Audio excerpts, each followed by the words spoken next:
club.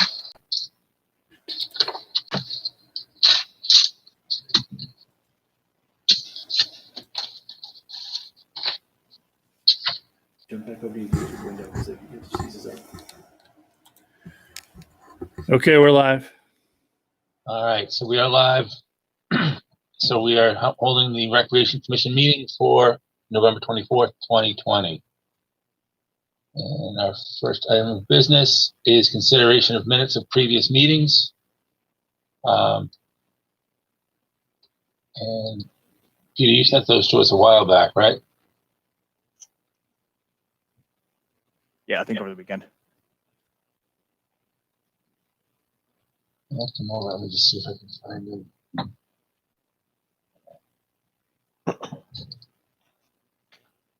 Everybody have a chance to review them? Anybody want to make a motion? I'll make a motion to approve the minutes from the last meeting, which was the 10th, I believe. Okay, so we have a motion. Do we have a second? Second. All right, so we have a motion from Andy Ruggles, a second from Steve Weber. All in favor? Or any discussion? Anything that needs to be changed on them? All right, hearing none. All in favor? Aye. Aye. All opposed? Abstain? Aye. All right, so that carries, and that is 502, right?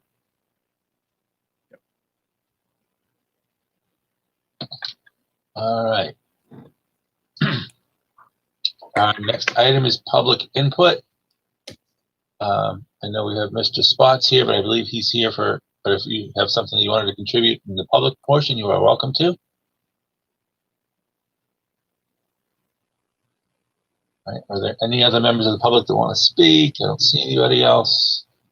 I concur. I don't see anybody else. Okay, so we will close public input. Facility and field requests. Again, I haven't seen anything, and really right now, obviously, nothing's happening outdoors with the weather turning, and nothing's happening indoors because we're not using the hall.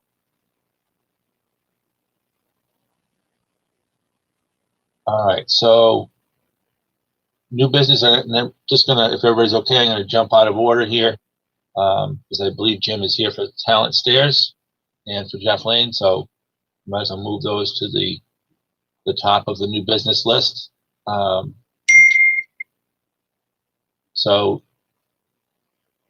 Jim, which would you like to do first, Jeff Lane or the Talent Stairs?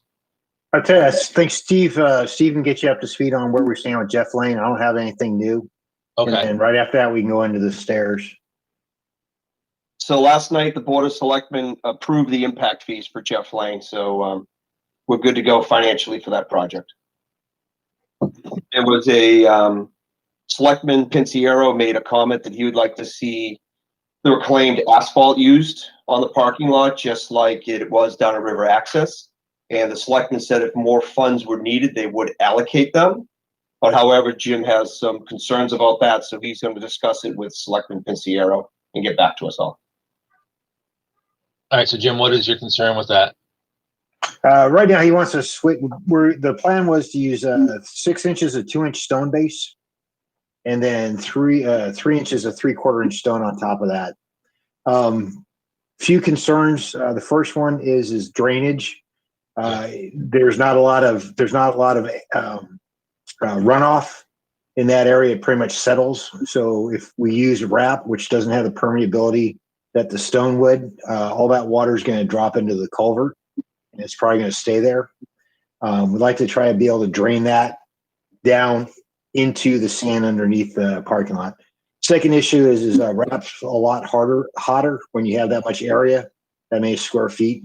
And considering the sun will be hitting that all day during the summer tournament, it's going to be a lot hotter parking lot than if we use stone.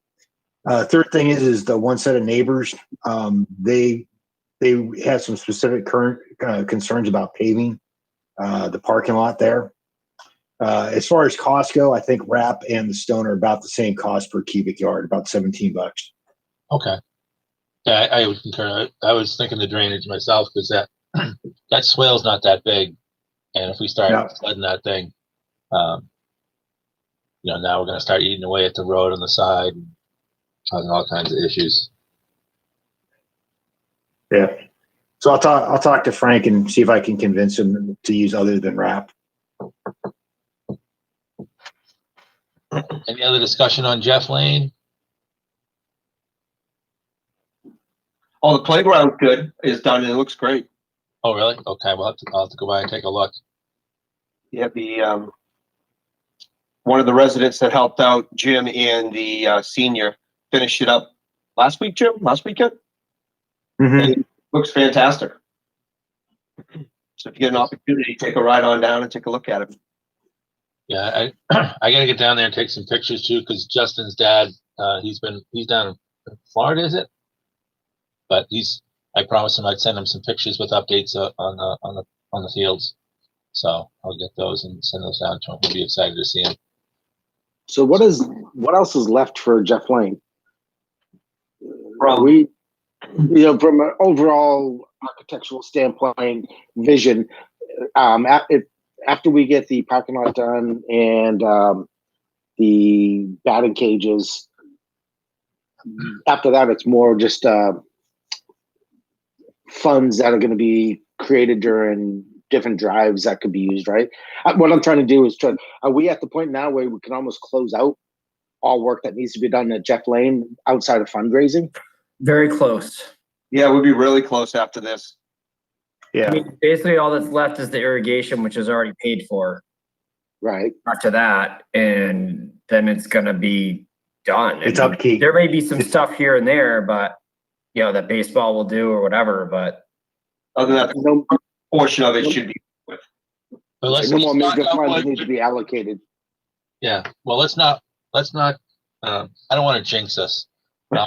good point. They start doing some excavating across the street and they run into stuff, and all of a sudden we get a call saying, "Hey, guess what? We found an old oil tank and a gas tank. You're gonna have to." Yeah. So it's. But we're the closest to completion we have been since 2016. So Well, it's like my dad always said with golf: if your next shot is closer to the hole than the last shot, you're doing okay. that's right. Perfect. That's what I wanted to hear. All right, so let's go on to talent stairs, and we did get appreciate in the breakdown of the costs. Looks pretty thorough, which is nice. So what's our next step in this process, I guess? Okay, so Andy, looking at a total of $6,700, that excludes two items. The first one is the safety bollards around the base of the stairs, around the corners. I don't know if you guys still wanted to do that. If you want to do it, there's two ways we can do the safety bollards. We can either take like 7 feet of 6-inch pipe, 6-inch galvanized steel, cut it into 7-foot sections, and then drop it about 3.5 feet underneath the top layer, and then put, I think by code it's supposed to be 18 inches diameter for concrete around it. So we can do it that way. The upside to that is that if a car hits it, it's going to do more damage to the car than it does to the pipe, unless it hits the pipe hard, and then it's pretty hard to replace the safety bollard, because you got to dig it all out and then replace the entire thing. Second way you can do it is you can buy a safety bollard. They're about 3.5, 4 feet high, and you actually bolt them in with an expanding base into concrete.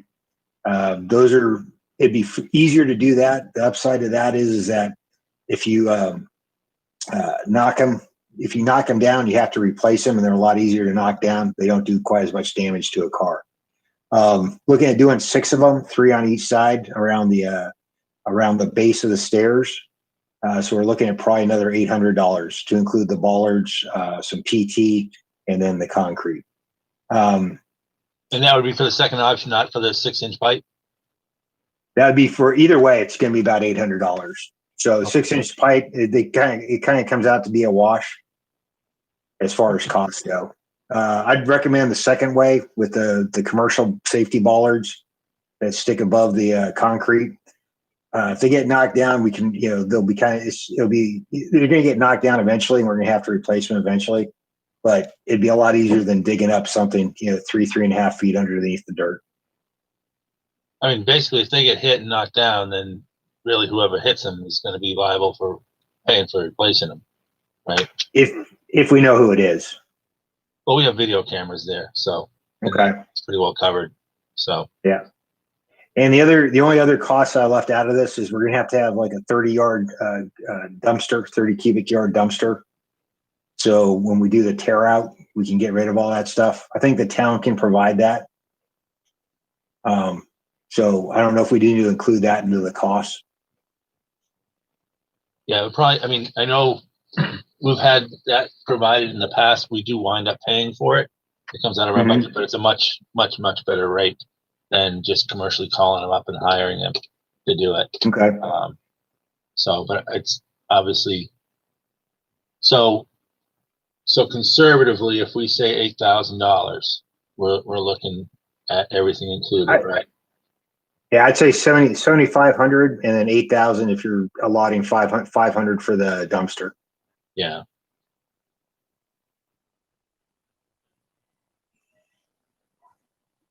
Now, as far as decking goes, is it going to be pressure treated or are we going with composite?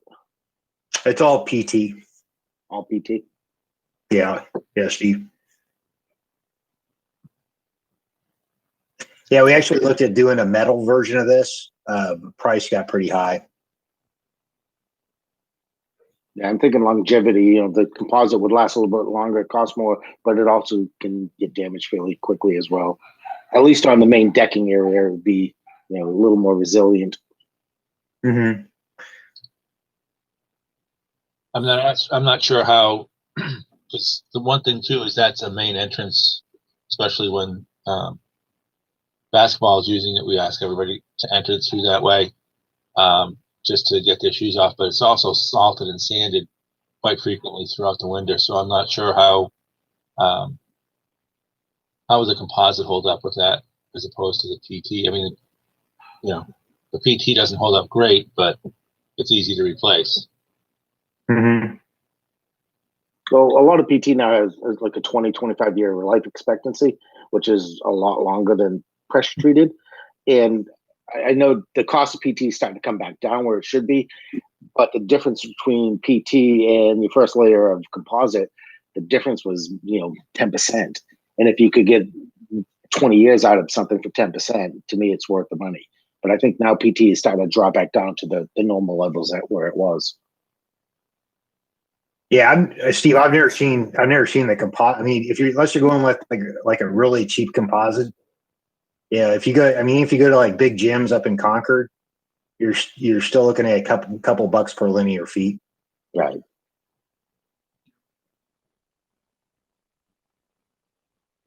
All right. So, and we need to get some type of commitment on our end to them, right? So we want to make sure that we don't lose this opportunity. So what do we need to do as a commission to sort of solidify this and put this on their schedule for next spring? Encumber the funds in accordance with the scope of work. So if we're looking at everything, $8,000, I'll change the scope of work with them to include the safety bollards. I don't think I think we'll come in, well under $8,000. The prices I got for the lumber was actually off the Lowe's website, and they're, like Steve said, they're PT's kind of like at an all-time high. So I think that you will be a little bit underneath that, but even if you encumber it this year, if we don't use it, it's still usable in future years.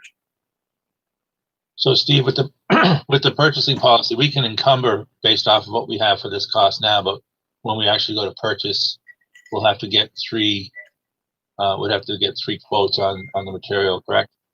That's correct. If we can do 3, you can just go to Lowe's, Home Depot, and Benson's or Sear Lumber or something to that extent, and those would be good enough. And then it's just yourself and the town administrator for the approval.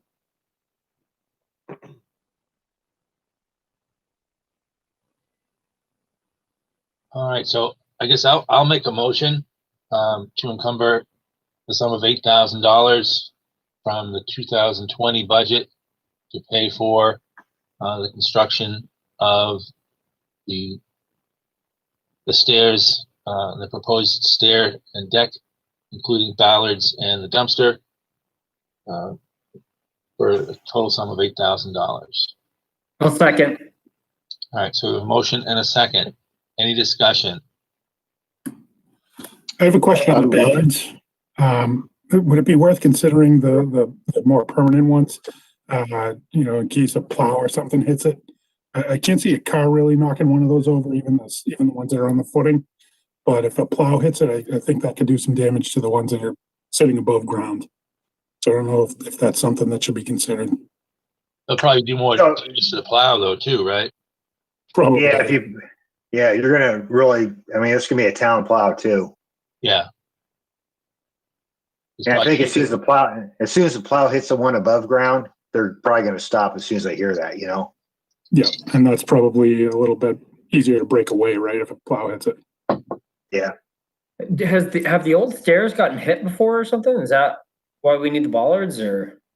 So if you look at the supports on the right to that door about 12 feet off the ground, those got hit and knocked off the sono tubes.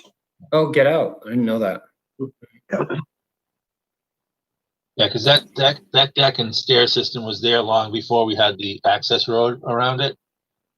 So it probably would have had to have been built differently if that road had been there when we built it.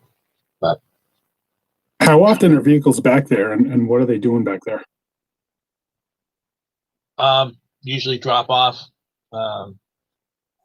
It's meant for a fire access. It's not really meant to be a high traffic, but people do use it for drop off in the winter. Pickleball uses it for drop off, for elderly or handicapped people. So, and to loop around picking up kids after basketball practice, etc. It's something that we probably really should look at. It's not really long.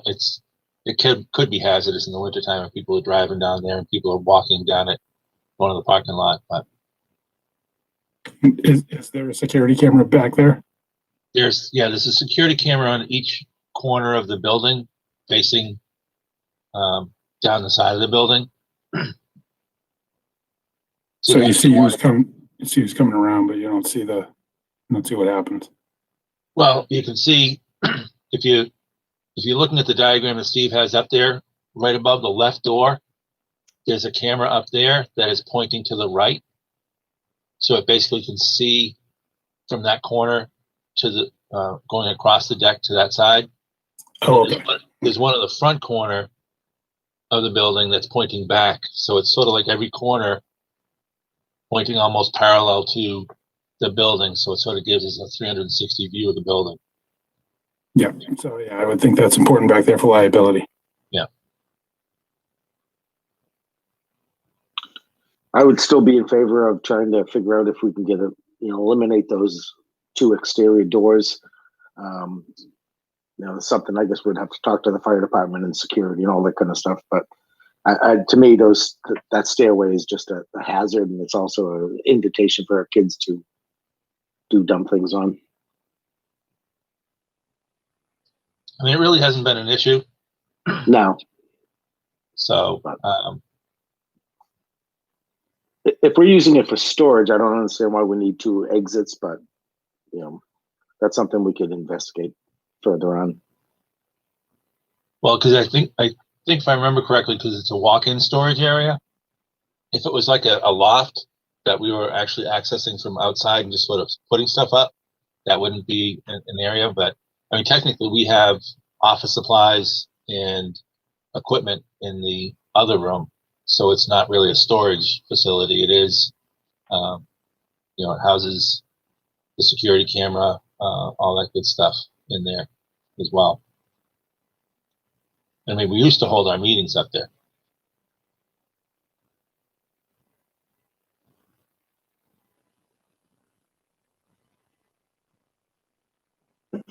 All right, so any other discussion? All right, hearing none, I'll do a roll call since this is a fairly big ticket item. So let's go with, let me just link these down. Mr. Weber, Aye. Mr. Ruggles, Aye.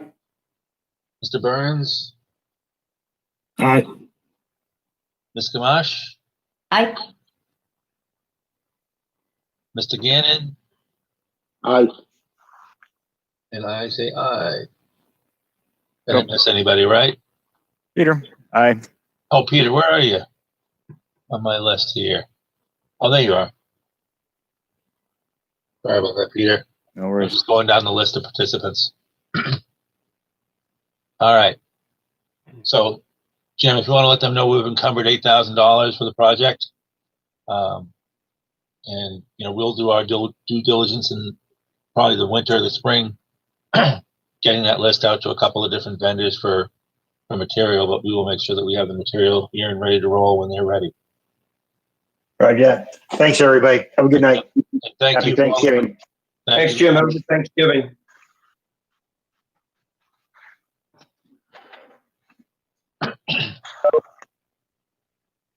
All right. Irrigation.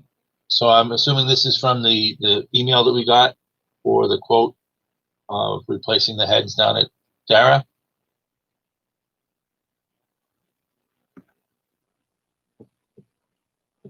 Yeah, I think, yeah, I think so.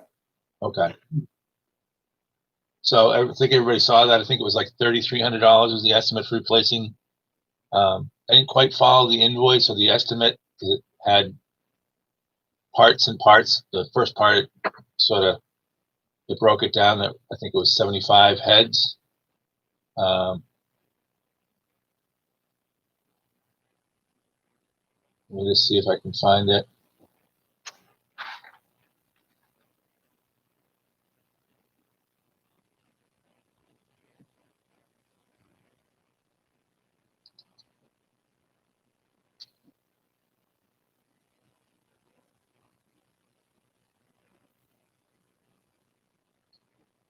I was looking at it today. It looks like it was 125 irrigation parts at the rate of $13.75 a piece. Yeah. Which was a total of $17,1875. And then there was another line for $1,500, which was a total of $3,218.75. Do we know what that line is? Because it says again irrigation parts, but then it's just the 1,500 straight out. A lot of So when I It- spoke to it said- Ryan, go ahead, Steve.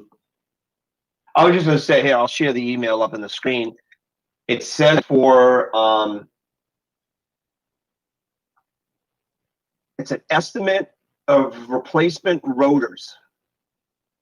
It will charge it based on the numbers that need to be replaced and the labor involved to service the system.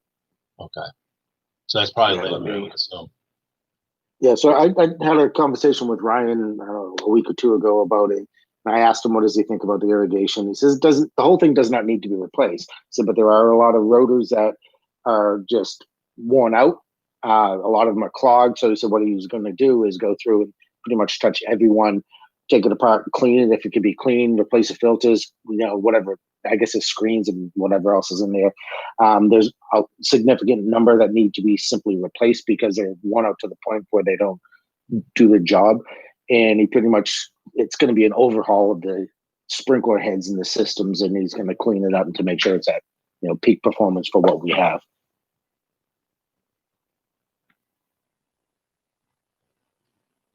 Now, I'm not sure how many actual heads we have. Do we only have 125? I would think there'd be more of it than that out there. That sounds about right.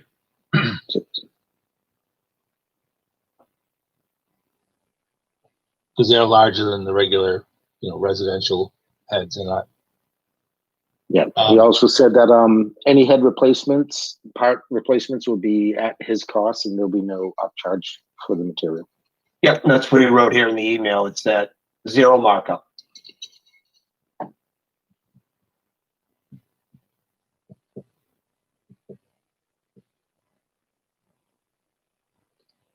Now, I wouldn't imagine this is the best time of year to be doing this stuff, because you can't really test them, because the system should already be blown out.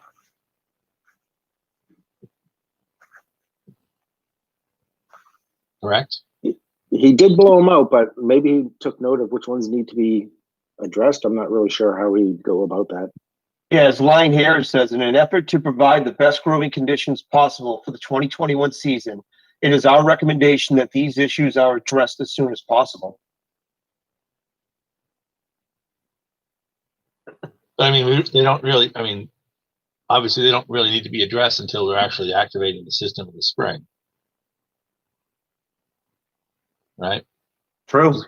There's no water going out there, and I mean, and maybe Natticook has changed their mind. I don't know. That would be good, possibly, if they are going to put the bid in. But I mean, my personal thought is, if we're going to have a contractor out there that's doing field maintenance next year, I'd kind of like to have them have first shot at, just simply because they're going to be the ones that are going to be working with it all year.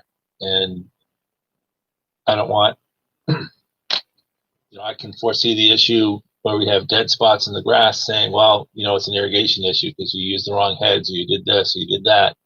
It's sort of like the hardware pointing to the software and the software pointing to the hardware. Where's the fault? So I don't know if that's. I would tend to agree with that, but my only concern is I don't know what the budget's going to look like next year. And I feel like looking at the budget today, we do still have some for field upgrade. And I'd rather just get it done now if we can. Right. But I mean, what we can, if we know we're going to have to replace this in the spring and we can encumber that money, we can take the money from 2020 to pay for it in 2021. So it's not an issue if we need to get it done this month in order to have it hit this budget. And I know it's right under. Can we add that into the RFP? No, RFP already went out. Yeah. No. But I'm going to agree with Andy. I don't think there's a rush. I mean, they should have been blown out. It should be shut down. I don't see a need for replacing heads until the spring. Would it give us an advantage to get us jump on the season so that it's all not tested, but it would be in there and ready to go? Or do you think that that's not really a big issue?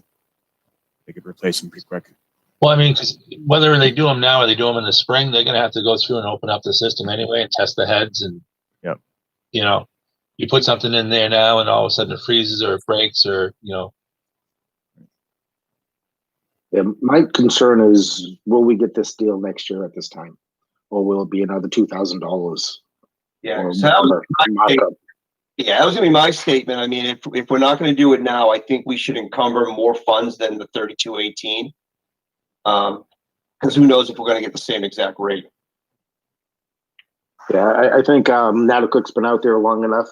He's been out there at least a season. He's opened the system, he's closed the system, he's maintained the system. I think he's identified what needs to be done. So I have faith he knows what he has to do to it. I have no indication if he is planning on bidding or they are planning on bidding for next year or not. I just looked at it where he identified there's some weaknesses in the system that could be addressed, and he's giving us a really good deal on being able to address it.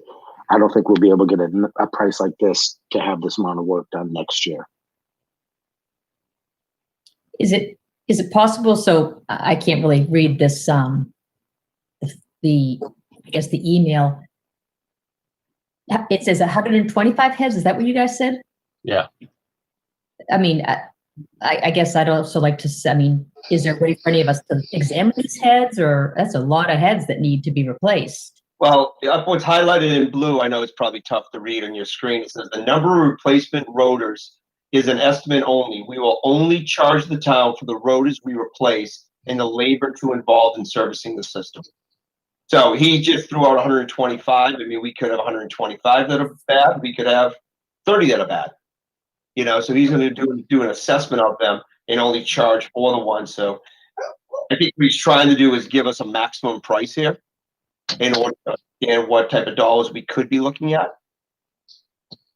Okay, so I'm just curious, I mean, having a sprinkler system of our own, I mean, sometimes it's just an adjustment to make sure the spray goes further. I mean, I guess, I know he's gonna go and check them all out. I guess I'd like to see know what's wrong with these heads before we go and replace a bunch of them. Yeah, I know most of them are age. I think we're going on 12 years now since the system's been put in. Well, I realize, but we've replaced heads throughout the 12 years, Andy. Yeah, but These not a lot, just a few here or there. Okay. But there should be some that are much newer than others, obviously, yeah. But I know, I think a lot of our issue early on was that the well that we had before we did the new well, the water was not, there was a lot of sediment that was going through. It wasn't filtered properly, and it was getting in those heads. And I know when TLC took over the last time, there was an extensive amount of cleaning out of the heads because there was a lot of residual that hadn't been cleaned out in several years. So that'll rapidly deteriorate the heads. So. And Litchfield's also known for hard water, so that beats the heck out of heads also. Yeah. Yeah, and any dirt inside will grind their plastic down. When I talked to him, he said he'll inspect them, clean them if possible, and if they have to be replaced, replace them. But it sounded like the first thing he wants to do is just try to clean them and make sure that they're working efficiently. Yeah, I mean, I personally, even, I know it might cost us more even if we stick with Natticook. I think doing that in December is probably not the best thing in the world. I mean, I don't know how they're going to get, cleaning them out. Everything's going to be frozen. You take the heads out, it's frozen. You're cracking a pipe when you move. It's just. I think we're looking for a disaster doing it this time of year. Yeah, we're not going to know until whoever opens it up in the spring.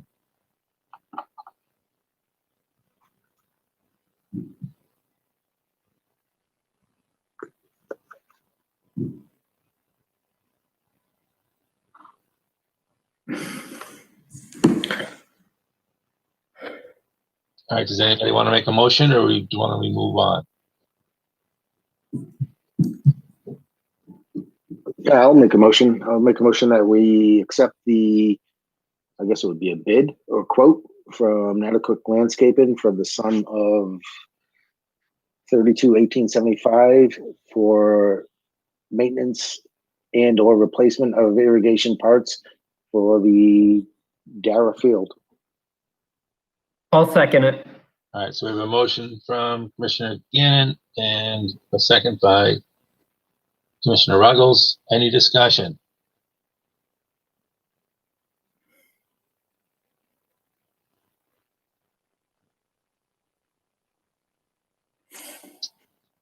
I think we sort of had our discussion ahead of time, but anything else that we want to bring up before we bring it to a vote? All right, so we'll do roll call. Mr. Weber, Aye. Mr. Ruggles, Aye. Mr. Burns, Aye. Ms. Gamache.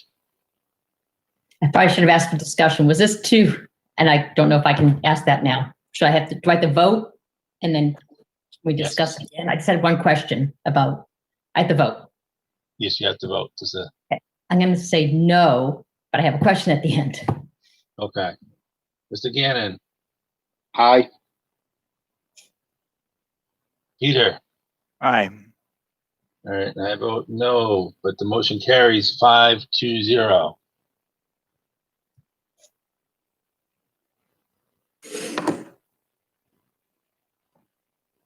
Okay, so if somebody wants to contact Natticook, let them know to move ahead. I guess we should be good to go on that. Colleen, you still have your question, or is it moot at this point? Well, it's mute now because it passed, but I had a question about when was it going to be encumbered? Like, when was this cost going to be encumbered? Well, it's not really encumbered. If we do it, we're doing it and paying for it this winter or this year. That's what I mean. I wasn't sure if we were holding off until the spring. My recommendation would be we reach out to Natticook if he doesn't feel that he can get it in before the weather is poor. That we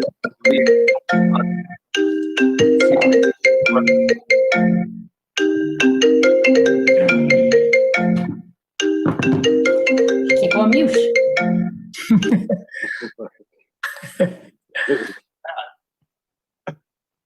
Let's try that again. That was my daughter calling me. FaceTime. Sorry about that. All right. So I'll reach out to Natticook, ask him exactly what his plans are. Give us a timeline if he's going to be able to do it this year. Is it something that he's planning on doing it in the spring? And give me an overall idea of exactly what he wants to do and what he thinks needs to be done, and I'll report back. Okay. should we do a motion to encumber the funds now, just if Natticook cannot do the work this year? Well, didn't we accept the bid? So doesn't that automatically encumber it, the fact that we've committed to paying this amount? I guess so. I guess we can work it that way. Basically, this is like a signed contract, right? So we're, So just one more additional question. So say Natticook does not bid. So we ask him, can you do this now? He says, no, I can't do this now before the weather changes. It now rolls into the spring. So we've committed to this cost, but now if Natticook is no longer the contractor that's holding contract to maintain these fields, will that be a conflict of interest with the other provider? No. Okay. I mean, He'll still be obligated to. He won't get paid until the job is completed. Okay. So the job will be completed. It's sort of like the irrigation of Jeff Lane. Again, that was halted because of our stop on the progress, not anything on his end. But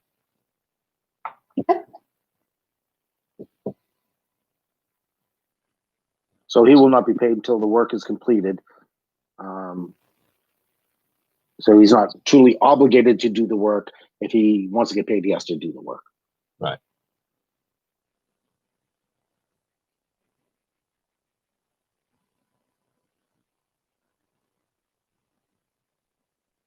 I shouldn't say he, I should say they Right. Well, he is obligated to do it. He would have accepted the quote. accepted the bid. Right.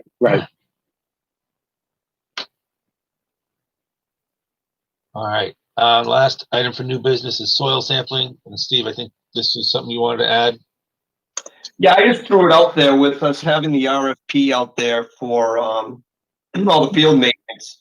Would it behoove us to have our own soil samples done so we'd have our own basis, before all the bids come in?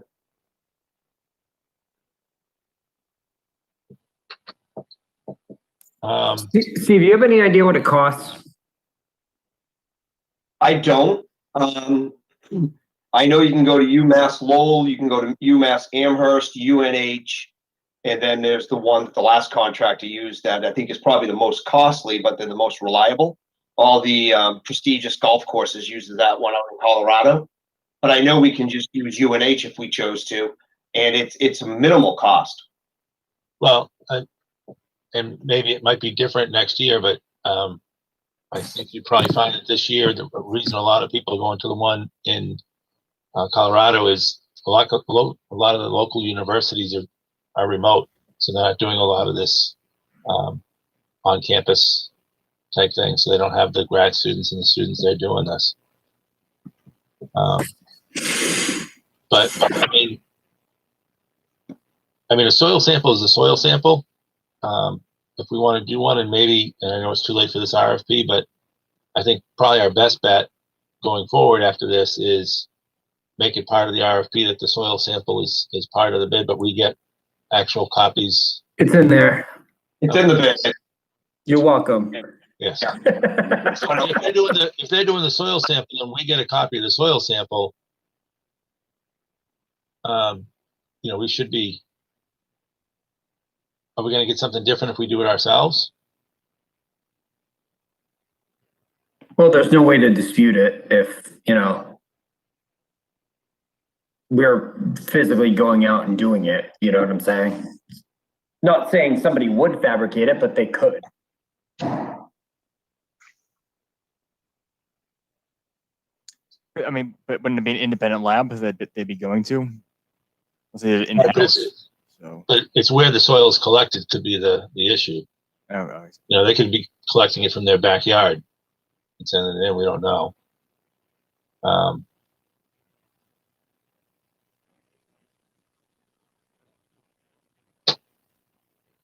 I just don't know if we can get into that point of micromanaging something to that point. I mean,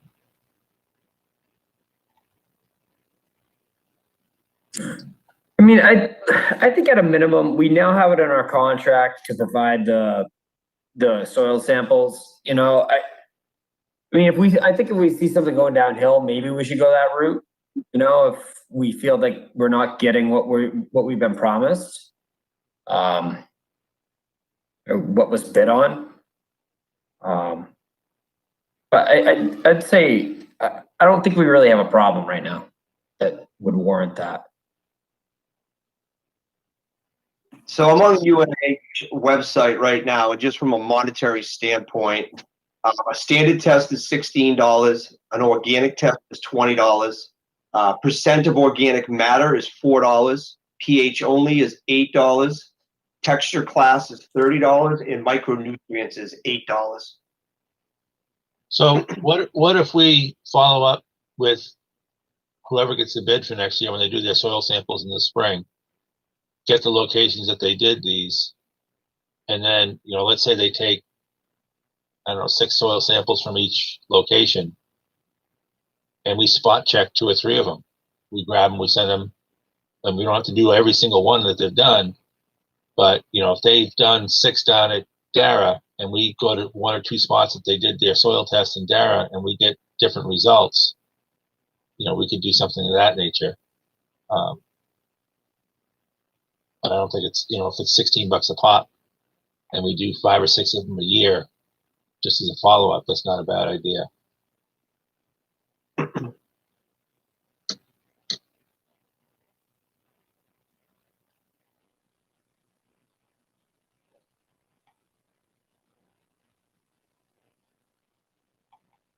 I'm comfortable either way. It was just something we spoke about in the past, so I figured I'd bring it up knowing that the RFP was out there.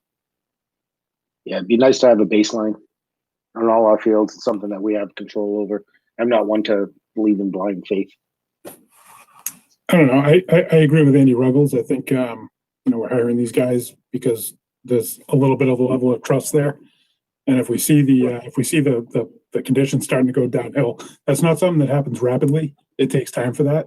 So if they give us a soil sample and it's, you know, it's good or it's perfect, and it, you know, a couple of months later it's deteriorated really bad, and we go out and test it and we find the levels way down, I think that's the evidence right there.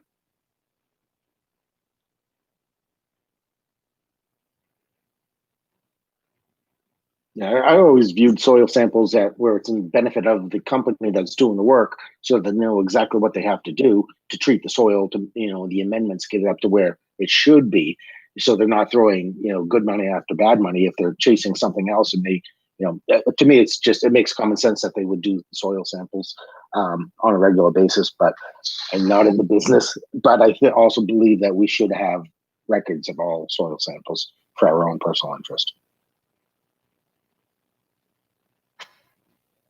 I agree. I think we just got to be more diligent about asking for copies of the soil samples. And I'm pretty sure that Nata Cook took some this fall as well. So I'll reach out to him and see if he's got a copy, just so we can have the other ones for our records. And just see where it went throughout the year. Yeah, it's literally gibberish to me. So, I mean, I see it. There's a column of what it is and a column of what it should be. So, You know, because going into this year, we were blind, and it cost us a bunch of extra money to get the fields up to snuff. So, you know, it would have been nice to have had that baseline. But now, knowing that the contractors aren't doing it, you know, at least we have a point there. But I do agree, if we see a field going down, that we may want to collect our own. Especially at the rate of $16. And it might be something that, if we don't have that level of trust, which, who knows, they'll do their soil sample in the spring, and then they'll add what they're supposed to add, and tell us, hey, we added so many pounds of this, so many pounds of that. And if we do a soil sample 2 weeks later, like you said, if we see that things aren't going well and they say that they're treating stuff, and we go in and we have a soil sample and say, well, either the stuff that you added has been taken away or you didn't add it, that could be, but again, I think that's something that, like you said, we sort of wait and see. And, sometimes if you treat somebody like that you don't trust them, then they act that way.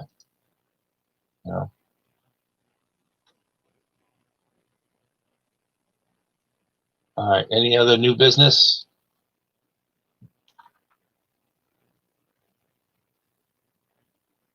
All right. For old business, as you guys know, or I think Colleen and Chris, you weren't here at the last meeting. We had Steve read some proposed bylaws, which was part of our current bylaws, is that any changes had to be read at one meeting, and then we can discuss and vote on them at the following meeting. And then at that point, we would have to present them to the Board of Selectmen if we do make a change to our bylaws for their approval. So, Steve, if you want to read off again your proposed amendment to the bylaws. Yep. So it's a basic amendment. It's section 1, meeting attendance. All members shall make every effort to attend each meeting.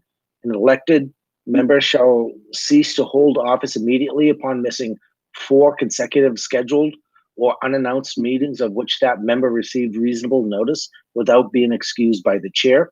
Notice of absence shall be made to both the chair and or vice chair or vice chair by 5 p.m. the day of the meeting, or it will be considered an unexcused absence.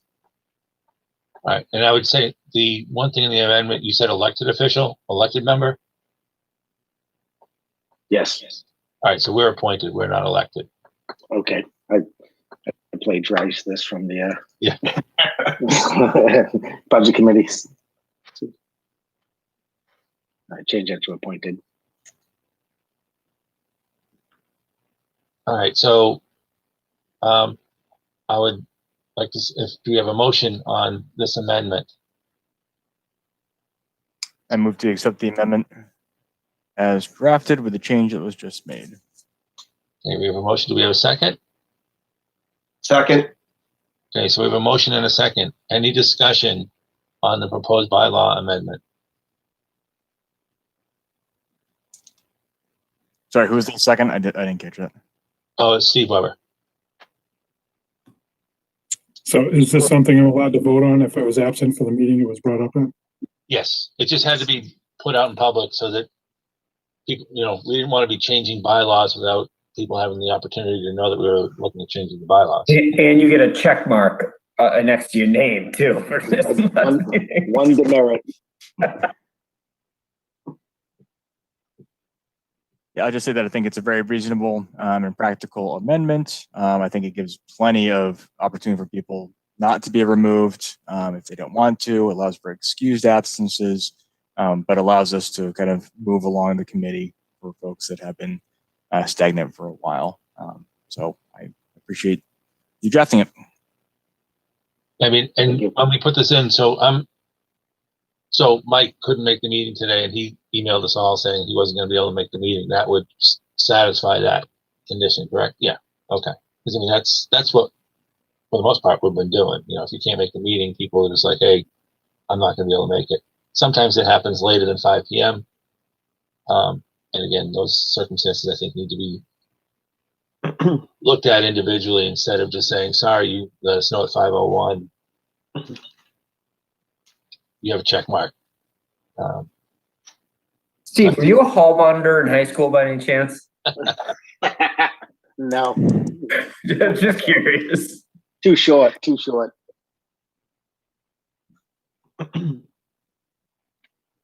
So the way I perceive this is it allows us to, we obviously have a member that has not been present. I don't even know what it looks like, and I've been on the board almost 2 years. I think it's a good way of us allowing alternates to come on board and keep the team moving along and moving forward. If people aren't going to make an effort to even attend the meetings, then maybe they shouldn't even be on the board to begin with.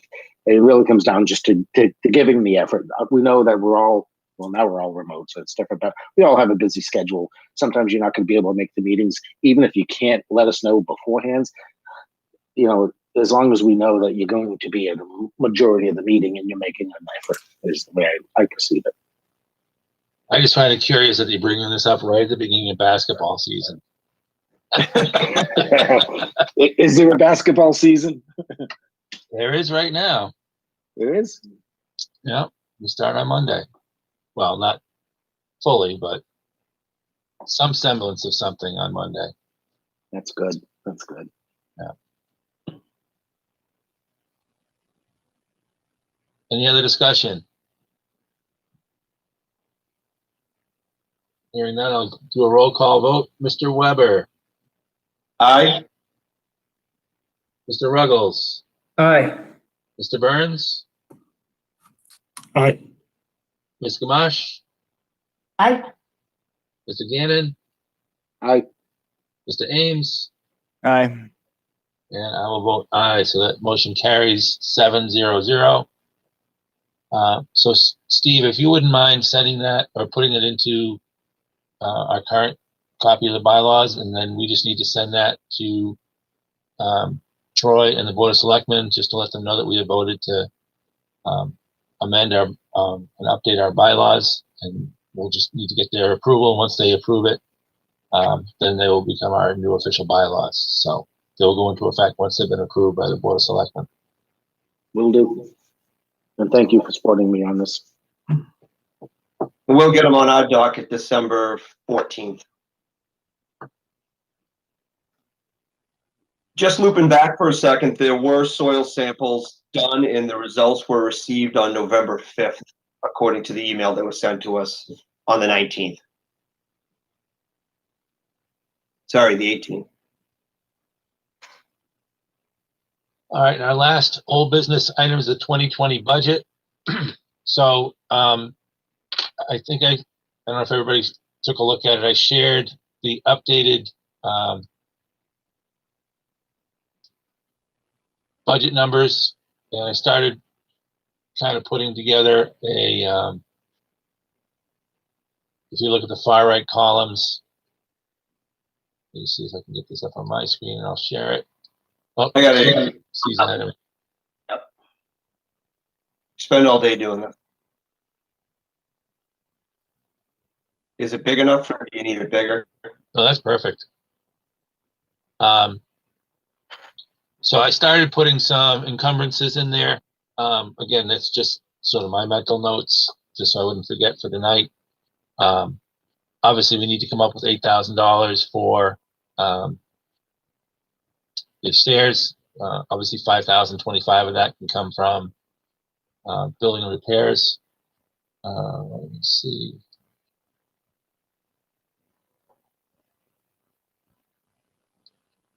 So we'll need to change. So I put down at the, if you look below that,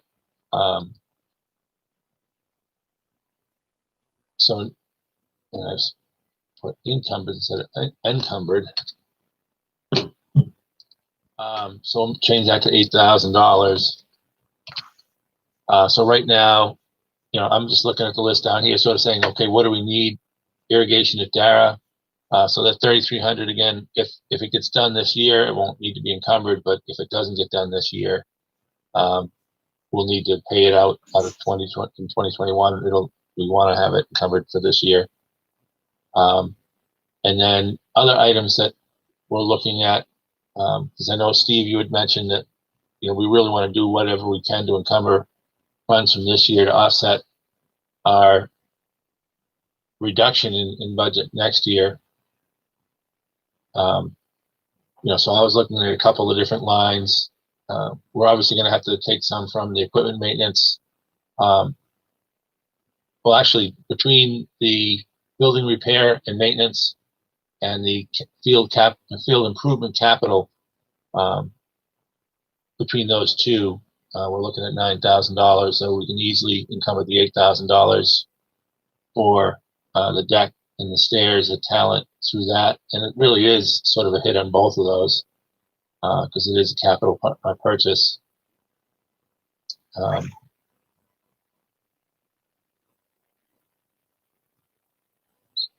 So between those two, we're looking at 11,300.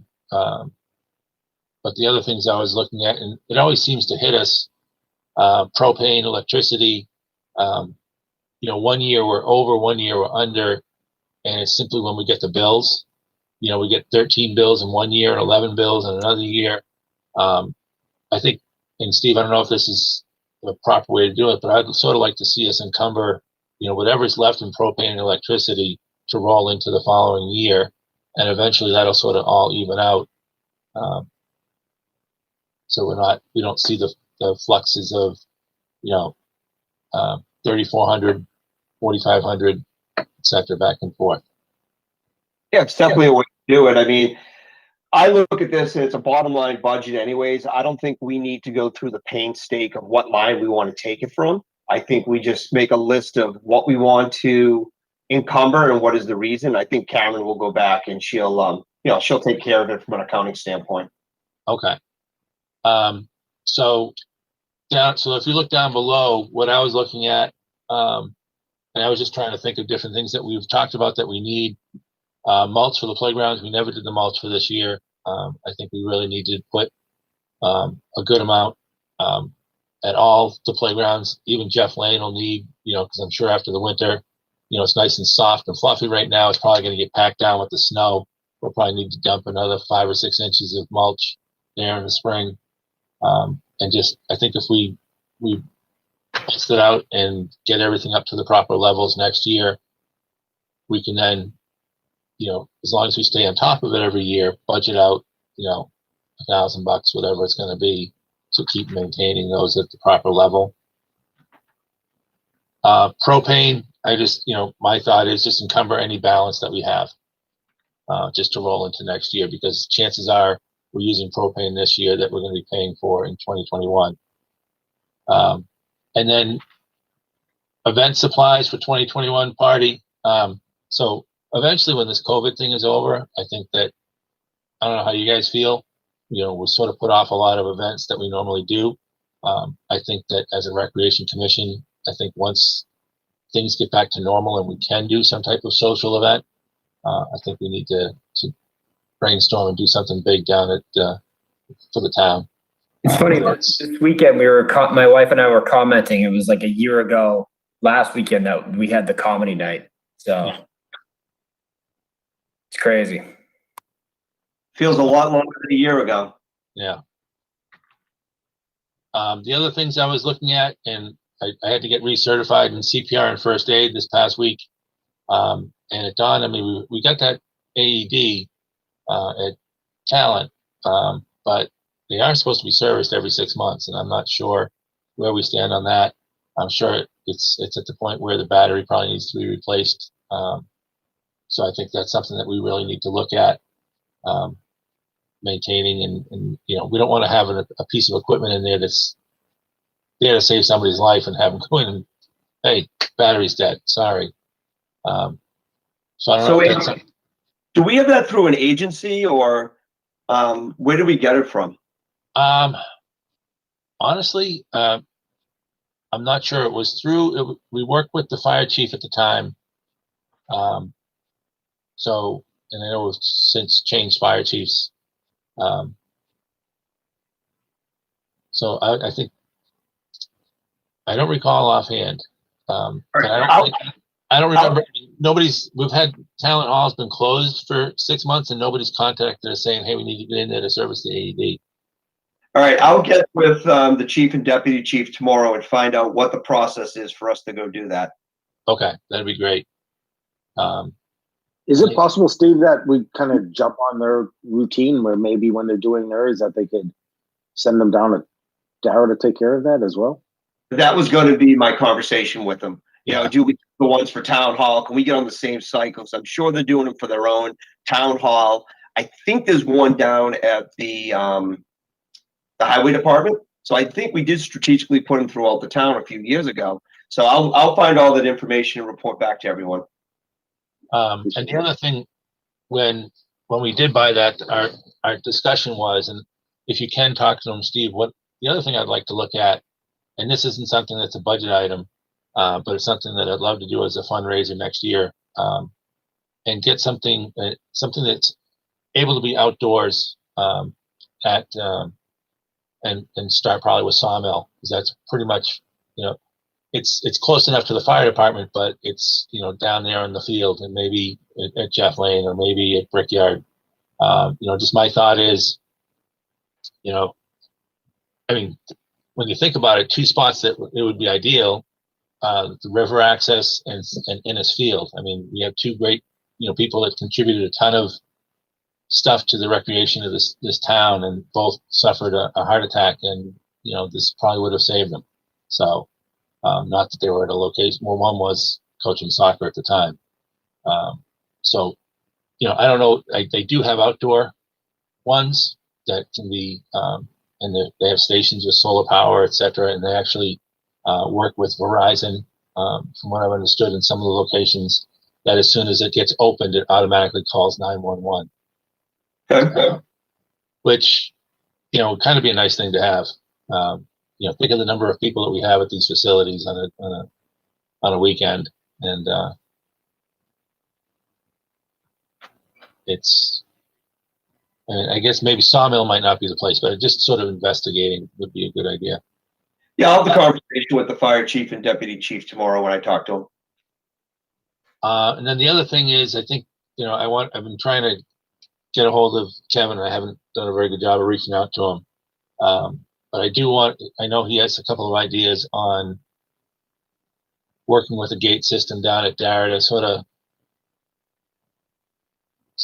shore up our issues down there with, you know, gates open, gates closed, people driving down where they shouldn't be driving, people, you know, so I'd sort of like to look at that with him and come up with something and finalize that. If it's a rail all the way down on the left side so that people can drive down and drop their boats off and come back. You know, just something so that it's not chaos down there. And maybe parking for mothers with young children or something, and physically just, you know, handicapped people. So those are just my thoughts on it. I think probably at our next meeting we'll have a much better idea of where we stand budget wise, and we should probably motion, Steve, we can probably just do one total amount and list out what we need. Would that be something that we would need to present at the meeting on the 14th, or? I don't think so. I think we sent a note into Troy on what our intent is, and I can have a conversation with them also. Okay. So, but we have our meeting before that. We have our meeting on the 8th of December, which is good. So we actually meet that Tuesday, and the Board of Selectmen are after that, so we can put something together and contact Troy, and then if Troy wants to bring it up at the Board of Selectmen, we can at that point. Andy, when it comes to the playgrounds, what should we do about that slide mechanism? Should we replace it, or should we consider removing that device altogether? Because if we're going to replace it, I think she said it was about $800. So maybe we need to add it to the playground, you know, so it'll be $3,200, or should we consider having it pulled out? Yeah, I think if we pull it out, we've got to get the cement out of there. That's, you know, in the past, that's why, you know, we had those big, huge cement blocks there from those square cement things that were more of a hazard than anything. I think right now it's a lot less of a hazard than if we took the post down and left the cement there. Yeah. So if it's $800 to repair, do we have a cost of what it would be to take it out? To take it out would be like 6 people going down there and some equipment from the highway department. And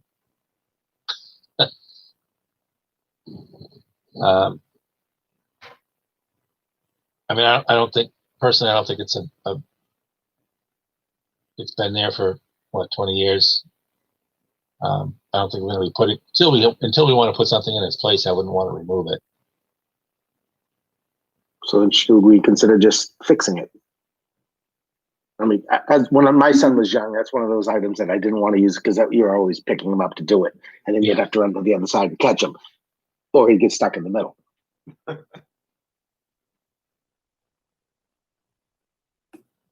I know my kids used it when it was working. My kids would use it. You know, your kids are 30. I mean, again, we'll try and encumber as much as we can to do all the improvements that we can next year.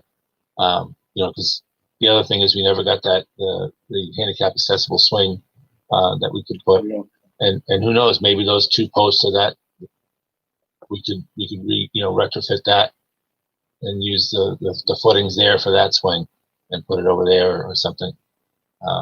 So I think we just need to be smart about it and do, repurpose whatever we can.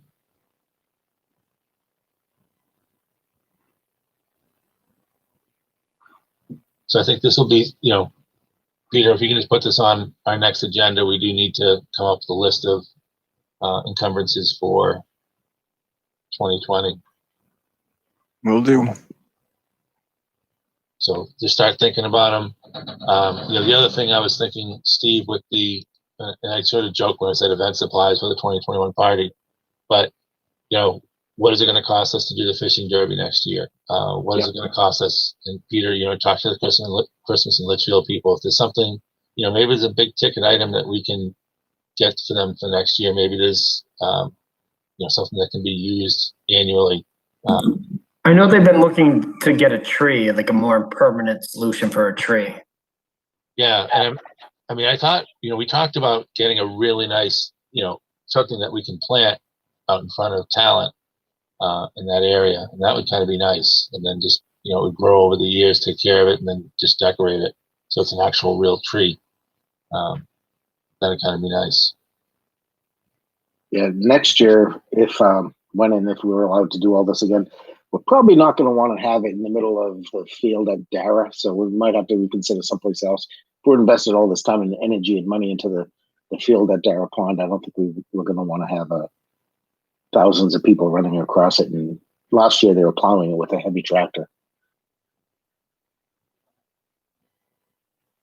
But that's something we can worry about next year. That's what the high school fields are for, right? I didn't say that. All right. Any other business? I would just like to say thank you to Mr. Dan Trow for going down and addressing the, I think it's a squirrel and a frog or whatever it is at the playground that the bolts were stripped. And he went down with his machine and welded them up and painted them and basically fixed that solution forever. Those are the 2 new pieces of equipment that were put down there? Yeah, the hobby horses, the rocking things, the bolts underneath started stripping out, and the heads were stripped. So he went down and tried to fix it, and he couldn't. So then he asked permission to go down and weld it, and he actually welded the pieces together. So if they were to be removed at any time, they're going to have to come out, be cut out, and then the cement or whatever, however they're planted, removed. Shouldn't that have been something that we would contact the manufacturer and the installer about? I don't know when they were installed or anything about the maintenance. Because they were put in, Peter, were they put in last year? Or no, Andy, weren't they put in last year? Yeah, yeah, they were. But they didn't put they put the bases on, and then the toys themselves were put on after, and one of the bolts stripped when it was being put on. So, Yeah. All right. Any other? Permanent fix now. Any other business? All right. Hearing none, I'll make a motion to adjourn. I'm sorry, real quick. I'm sorry, real quick. Saturday morning, anybody around to do the tennis nets? Oh, that's Oh, right. Yeah, I'm, you know what, Chris, I'm off, Thursday, Friday. So I'll probably go down there on Friday or something, just take them down. Yeah. Supposed to be warm. All right, Okay. Andy, just give me out. I'm around on Friday, so send me a text and let me know what time, and I can meet you down there on Saturday. All right. Friday. I'm around all week too, so if anybody needs more help, let me know. Everybody Should wants to we go all- down. Should we also close the gate at John Bryant River access as well? Yeah. And put it with a super secure bungee cord. Bungee cord lock. Anybody have any interest in painting those benches during the winter? Maybe having them in their basement or their garage? What benches? The benches at the tennis courts. Yeah, I'll take. I have free time on my hands lately. I'll take a look at it. I mean, I'm gonna start hiring them out. All right, so if I go down there with Andy on Friday, Steve, I'll just drop him by your house. You'll find him in your driveway on Friday. Okay. don't dig a window. Put a fire pit for them. Sounds good. All right, so now I'll make a motion to adjourn. Second.